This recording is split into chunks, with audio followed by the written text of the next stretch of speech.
As I can see, it is Millions of US dollars being washed away by water. The multi-million project by the government to connect Juba with the northern part of the country is now facing resistance from nature. The engineering work by the Chinese company, less knowledgeable of the local water routes in the area, caused floods covering kilometers of land that once seemed dry during dry season. According to the Road and Bridges Minister, there is a need to revisit the architectural work and design of the road to avoid future failures. As I can see, it is a real disaster. It started since last year. It has been cut off several times, and the place we are is a river, and the drainage is a real challenge here.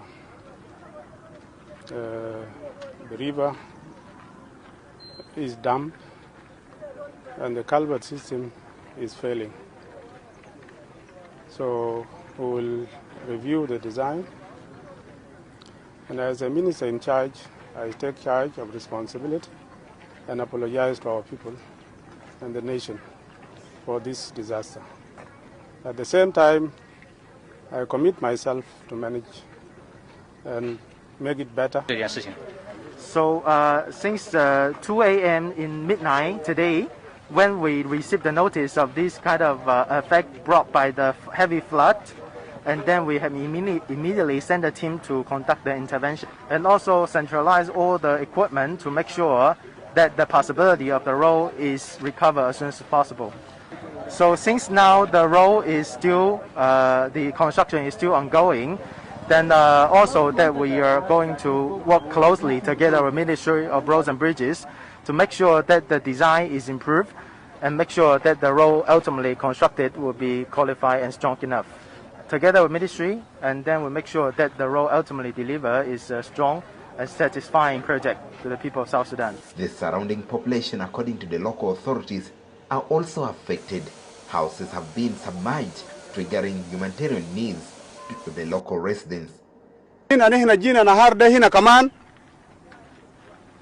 an international community, the humanitarian organization, we have come here this morning to inform and cry and call for the humanitarian organization to actually come and support the victim of this flooding in the areas of Luri, along this way up to Lado, that this flood has affected our people.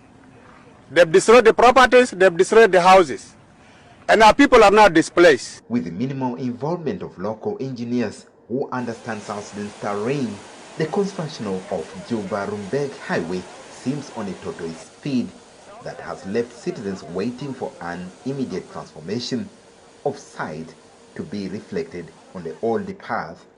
James Arusi, SSBC. Millions of US dollars